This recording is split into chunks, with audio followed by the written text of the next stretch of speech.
Bienvenue sur La Fabrique à Polyglotte, le premier podcast francophone qui dévoile les dessous scientifiques de l'apprentissage des langues étrangères. Je suis Coralie de Belle Note, je parle jusqu'à 4 langues quotidiennement et je me suis donné pour mission de libérer le polyglotte qui sommeille en toi en te donnant les clés pour parler plusieurs langues étrangères avec confiance, facilité, sans dépenser des milliards et en atteignant enfin tes objectifs linguistiques. Si le sujet te parle, n'hésite pas à t'abonner au podcast pour faire un pas de plus vers une vie multilingue. Bienvenue dans ce premier épisode officiel de La Fabrique à Polyglotte et d'une série particulière de 5 épisodes de lancement qui te laisse découvrir tous les formats du podcast parce que j'y serai en solo ou avec des invités pour parler chiffres ou parcours de vie, retour d'expérience sur des outils comme des applications ou présentation de méthodes trop peu connues. Et dans l'épisode du jour, je te reçois moi seule et on va faire l'état de l'art ensemble de la situation en France. Si tu viens d'un autre pays de la francophonie, bienvenue. Tu auras un plus grand aperçu de la relation entre les Français et les langues étrangères. N'hésite pas à nous dire en commentaire si c'était ce à quoi tu t'attendais et surtout à partager la situation de ton pays à toi. Si tu es en train d'apprendre le français et que tu écoutes ce podcast, bienvenue à toi aussi. Je sais que tu écoutes. N'hésite pas à m'envoyer un message sur Insta pour me dire si tu arrives bien à suivre le podcast. Et tu en apprendras donc plus sur la culture française. J'aurai un livre à te recommander en fin d'épisode, à toi mais aussi à tous les francophones natifs qui sont présents aujourd'hui.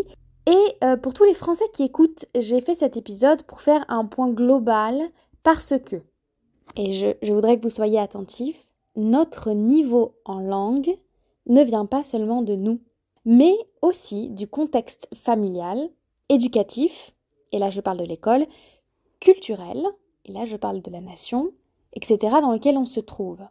Notre niveau en langue ne vient pas seulement de nous. Je pense que regarder objectivement dans quelles circonstances linguistiques on a grandi, dans quoi on évolue actuellement, où va la marche du monde, eh bien c'est un super point de départ pour choisir et trouver comment on va faire à partir de cette situation-là, pour aller vers nos objectifs. Ma conclusion, et je te la donne déjà, tu n'es pas polyglotte, parce que tu n'as pas eu les cartes en main jusqu'à aujourd'hui et te donner ces fameuses cartes, eh bien c'est toute la mission du podcast. On va donc faire le point pour que tu saches quel est ton lieu de départ avec des datas et des données qui sont généralistes sur la carrière, l'expatriation, on va aussi parler voyage, on va se pencher sur certaines études de la Commission européenne. Et donc c'est parti, on va commencer avec des données Eurobaromètre sur les langues en Europe, basées sur l'entretien de 27 000 personnes à travers 27 pays d'Europe. Et ce sont des données qui datent de 2012, donc c'est pas tout frais, mais en termes de ressources aussi complètes, c'est ce qu'il y a de plus récent. Je vais te mettre le lien vers l'infographie interactive qui met en lumière et puis qui met en image toutes ces données parce qu'elle est très chouette. Mais alors, qu'est-ce qu'on y découvre ? Et avec quoi je voudrais commencer cet épisode ? On voit qu'en France, pour tous âges confondus, excepté les moins de 15 ans puisque l'étude a été menée sur les plus de 15 ans, on voit qu'en France, pour tous âges confondus, excepté les moins de 15 ans, 25% de la population peut tenir une conversation en anglais. Je répète, en France, 25% de la population peut tenir une conversation en anglais. Si on exclut les locuteurs de langue native, ce sont seulement 22,87% des Français qui peuvent parler anglais. Toujours en excluant les natifs de langue anglaise parce que c'est un peu de la triche, pour les 15-34 ans, ce chiffre, il va remonter à quasi 32%, c'est-à-dire un tiers de la population. Pourquoi est-ce que je prends l'anglais comme baromètre ? Parce que comme en Europe et en France, c'est la langue la plus apprise, on sait que pour la France, c'est 93 à 96% de la population qui l'apprend à l'école. Donc ces chiffres que je te donne, quand je te dis un quart de la population globale et puis un tiers des 15-34 ans peut parler anglais, faut que tu le mettes en perspective avec le fait que 100%, quasi 100% de la population va à l'école et apprend l'anglais. Et ça, je te le dis pourquoi ? Je te le dis parce que si tu fais partie des 2 tiers, ou 2 tiers si tu as 15-34 ans, ou des 3 quarts de la population si tu es en dehors de ces données-là, si tu fais partie de cette grande majorité qui a appris l'anglais à l'école et qui ne le parle pas, je veux que tu retires toute la culpabilité que tu peux avoir. Dis-toi que le phénomène, il te dépasse, que tu n'es pas nul en langue et que ça n'a rien à voir avec tes compétences intrinsèques. On voit que donc les 15-34, et j'ai pas fait j'insiste pas sur cette fourchette pour rien, parlent plus anglais. Et moi, j'aimerais qu'on se pense là-dessus pour en tirer des hypothèses. Pourquoi les 15-34 parlent plus anglais? Donc on peut se dire que le système éducatif est devenu plus efficace pour enseigner les langues. Personnellement, j'y crois pas énormément, mais je suis pas là pour faire le procès du système scolaire public, d'éducation nationale et des universités françaises, pas du tout. On peut se dire, parce qu'on sait, et ça ce sont des données que tu peux retrouver facilement, que les cours privés font un boom. Du fait que le système scolaire est plus compétitif, que l'entrée dans le milieu du travail est plus difficile, les familles investissent plus dans les cours privés pour offrir plus de possibilités à leurs enfants. Donc on peut se dire, deuxième hypothèse, les formations privées type les aides aux devoirs, etc., sont plus efficaces pour enseigner l'anglais. Troisième hypothèse, on peut se dire, avec Internet, les jeunes sont plus exposés à l'anglais. Mais là, je voudrais qu'on garde en tête le fait qu'on soit sur des chiffres de 2012 et qu'on était quand même, il y a plus de 10 ans, à une époque où les réseaux sociaux n'avaient pas autant d'influence et déjà les 15-34 étaient plus capables de parler anglais. Quand on sait que le QI est en baisse, que le fait que la jeunesse parle anglais est un phénomène qui continue, que l'échec scolaire augmente et que l'école ne va pas très bien, ça peut nous donner d'autres perspectives. Je répète, les jeunes parlent plus anglais. En 2012, mais c'est encore le cas jusqu'aux dernières études que j'ai lues qui remontent à 2018. Pendant ce temps-là, on voit que le QI baisse, que l'échec scolaire augmente et que le système scolaire en soi ne va pas très bien. Et ça, ces études, je les prends pour te donner une information qui est importante aussi pour toi. Il ne faut pas avoir fait Saint-Cyr pour parler anglais. Il ne faut pas avoir un cerveau particulier, un don qui vient du ciel ou une intelligence supérieure pour parler anglais. Si le QI baisse et l'anglais augmente, c'est que, voilà, je mets artificiellement ces données côte à côte pour te rassurer là-dessus. Ce qu'il faut pour parler anglais, ou toute autre langue, pour parler une langue étrangère, c'est une bonne raison, de la pratique, des supports qui te provoquent de l'engagement émotionnel et du plaisir. Mais il n'y a pas besoin d'être particulièrement doué. Une autre hypothèse, si on continue dans la lancée des hypothèses sur pourquoi les jeunes parlent mieux que leurs aînés, c'est de penser qu'il y a un intérêt national, voire européen, voire mondial plus grand sur les langues étrangères. Et c'est assez vrai, il y a un focus plus important sur l'anglais, sur les langues étrangères. Mais quelque chose que tu dois aussi savoir, c'est qu'entre reconnaître l'intérêt d'une langue et la pratiquer, il y a un monde. Si je reprends l'étude Baromètre 54, les Européens et les langues, l'anglais est jugé la langue la plus utile par 75% des Européens et 80% des Européens non anglophones. Mais on l'a vu, seulement 20% des Européens, tout âge confondu, ou tous âges confondus, je sais pas, parlent l'anglais en tant que langue étrangère. J'exclus les natifs. Donc je répète, 80% des Européens trouvent l'anglais utile et 20% d'entre eux le parlent en tant que langue étrangère. Et moi, j'aimerais te donner les moyens et la connaissance nécessaire pour passer des 80% aux 20%, que ce soit pour l'anglais, l'espagnol, le coréen, la langue basque, ce que tu veux, ou si tu parles anglais pour parler plusieurs langues étrangères, et même si tu veux atteindre la catégorie des hyper-polyglottes ou des hyper-polyglottes qui ont atteint la maîtrise de 6 langues, eh bien, qu'il en soit ainsi. Ce que je te souhaite et ce à quoi je voudrais participer, c'est à te permettre de passer de ceux qui pensent aux langues à ceux qui parlent les langues. C'est quelque chose de magnifique. Au corps défendant du système scolaire, je pense que l'apprentissage des langues n'est pas une discipline qui est adaptée à l'école. En tout cas, c'est quelque chose qui devrait être abordé de manière transversale à travers les maths, le français, etc. Mais là, on va dévier du sujet. Tu peux prendre ou reprendre le pouvoir sur ton apprentissage des langues et ne pas le faire te porte préjudice. Ne pas le faire te porte préjudice. Parce que si maintenant on regarde les données un peu plus récentes des études qui ont été menées par la plateforme de recherche d'emploi et de recrutement Indeed, dont tu retrouveras les liens en description, encore une fois, on peut voir que les langues sont une source de stress pour les salariés. Et je crois qu'il y a déjà assez de sources de stress pour y ajouter le fait de parler des langues. 35% des Français interrogés par Indeed ont déjà renoncé à une candidature à cause de leur niveau en langue étrangère. Et 41% des salariés interrogés s'avouent incapables d'utiliser une autre langue que la leur dans le cadre professionnel. Pour autant, l'anglais, qui est de plus en plus recherché, est requis dans 8,9% des offres d'emploi en France sur Indeed en 2018. Et là, je ne te parle pas des postes où l'anglais est bonus ou un plus. L'anglais est indispensable dans près d'une offre d'emploi sur 10. Alors pourquoi je fais aussi un focus sur l'anglais pour Indeed? C'est parce que c'est de loin la langue étrangère la plus demandée. Voilà. Tu vas pouvoir me dire, écoute, si c'est demandé pour, pour une offre d'emploi sur 10, c'est-à-dire 10% des offres, et que seulement 41% des étrangers peuvent pas le parler, donc 61% peuvent le parler, sans doute que les 10% des personnes requises, on les trouve, elles y sont. Non, si on voit que 35% des Français interrogés renoncent à une candidature pour leur niveau en langue, pour moi, ce sont 35% de trop. Ces lacunes en langue étrangère, elles freinent aussi l'expatriation des Français. Elles les bloquent sur leur projet de mobilité internationale.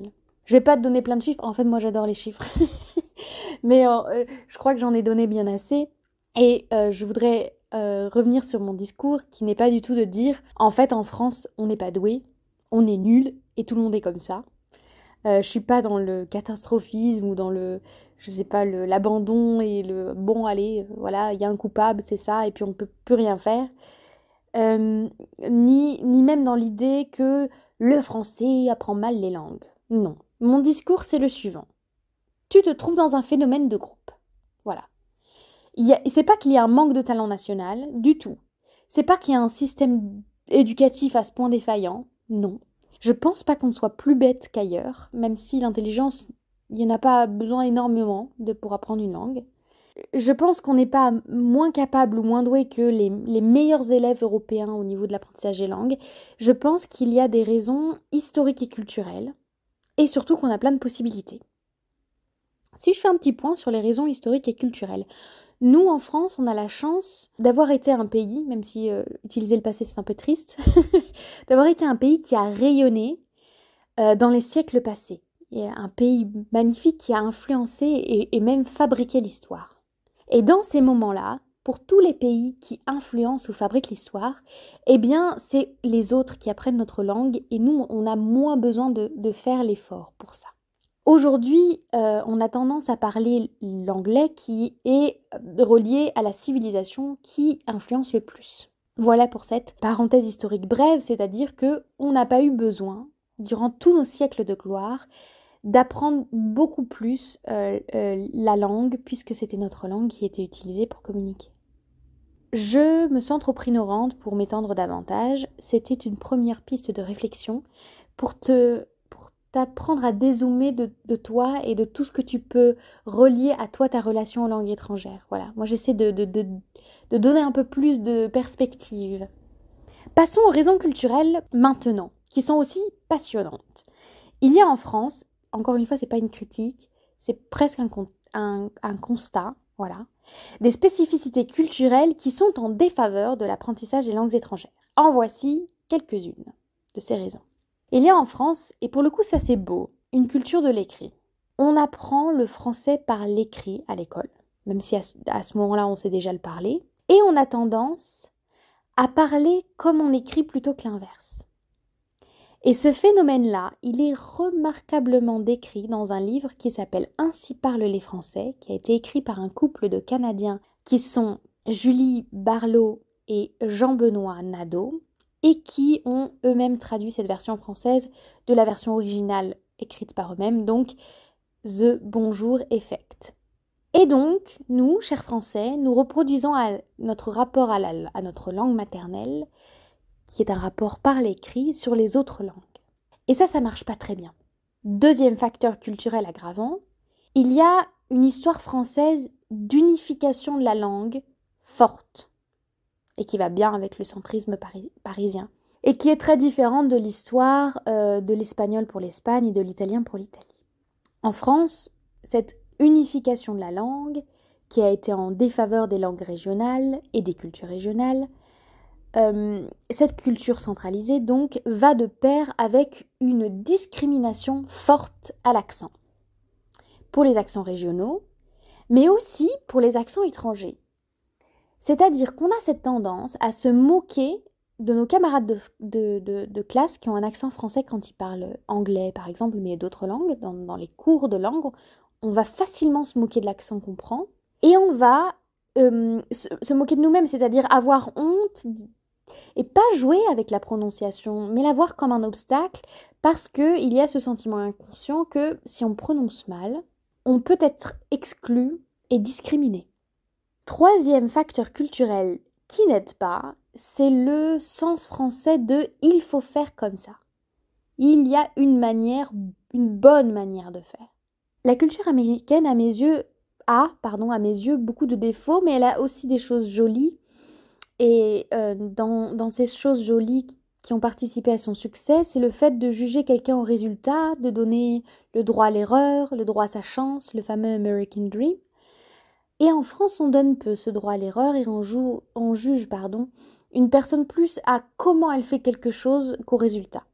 C'est un discours qui est un peu abstrait et moins chiffré, qui résulte à la fois de mes lectures de sociologie et à la fois de ma propre expérience de travail à l'international avec d'autres mentalités, où le test est beaucoup plus permis. Et pas seulement avec les Américains, aussi avec d'autres pays, d'autres nationalités européennes. Donc, pour vous dire que vous, Français, en grandissant dans un contexte où vous ne vous sentez pas vraiment le droit à l'erreur, eh bien on ose peu apprendre une nouvelle langue. Parce que quand on apprend une nouvelle langue, on repasse par la case 0. On repasse par des étapes où on est complètement ridicule. Et on n'ose pas se lancer parce que nous avons ancré dans l'idée que le ridicule tue et qu'on ne sera pas pardonné ni par nos erreurs de prononciation, ni de grammaire, ni de syntaxe ou que sais-je.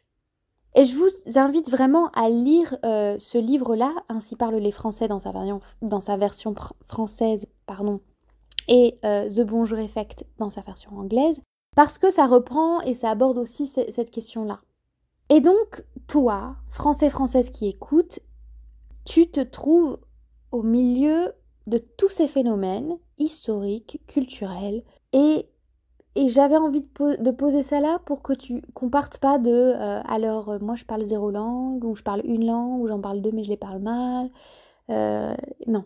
Si tu as une envie intérieure de maîtriser une langue additionnelle, de parler plusieurs langues, et que tu n'as pas actuellement le niveau que tu souhaites, c'est parce que la distribution des cartes n'a pas été bien faite au départ. Maintenant, tu dois utiliser les cartes que tu as et les cartes qu'on peut te donner ou que tu peux trouver grâce à Internet pour y arriver, parce que tu peux y arriver. Et si tu n'utilises pas les cartes que tu as et les cartes que tu peux trouver pour apprendre des langues, tu te coupes d'opportunités très chouettes. On a parlé carrière, on a parlé expatriation, parlons voyage. La saveur d'un voyage où on peut lire le menu du restaurant où on va manger et où on peut parler aux locaux, cette saveur-là, elle est multipliée par 1000. Rapporter un voyage, tu vois, où on suit sans grande liberté un guide touristique qui parle français ou qui parle anglais mais dans un pays non anglophone. Et je peux en témoigner, et parler anglais en Italie et parler italien en Italie, c'est pas du tout la même chose. Pour l'expérience qui est la mienne, je peux témoigner, oui. Donc je sais pas si avec cet épisode, j'espère qu'il n'est pas parti partout dans tous les sens et qui est arrivé à t'apporter la perspective que je souhaitais, je ne sais pas si avec cet épisode je réponds exactement à la question du pourquoi tu n'es pas encore polyglotte. On a soulevé des hypothèses ensemble. Je te le répète, ce podcast, il a surtout la mission de te dire comment tu peux le devenir. Et j'aimerais rajouter, parce qu'aujourd'hui on est sur le pourquoi tu devrais l'être, si tu le souhaites, bien sûr. Aujourd'hui, l'anglais perd de sa prédominance. D'une part, parce que il est relié à une civilisation qui elle-même perd de sa prédominance. On y reviendra. La langue est un superbe thermomètre géopolitique parce qu'elle est liée, et ça on en a un petit peu parlé, aux pays qui ont de l'influence politique. Mais l'anglais perd aussi de sa prédominance parce qu'il y a une autre volonté politique européenne d'aller vers le plurilinguisme.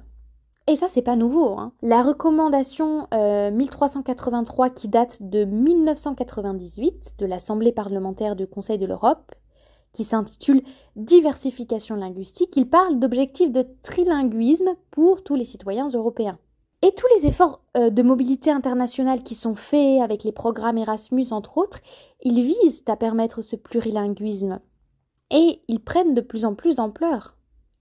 Et le plurilinguisme lui-même prend de plus en plus d'ampleur. Et tu peux t'attendre à ce qu'il y ait de plus en plus de part laissée aux langues étrangères dans ta vie professionnelle future.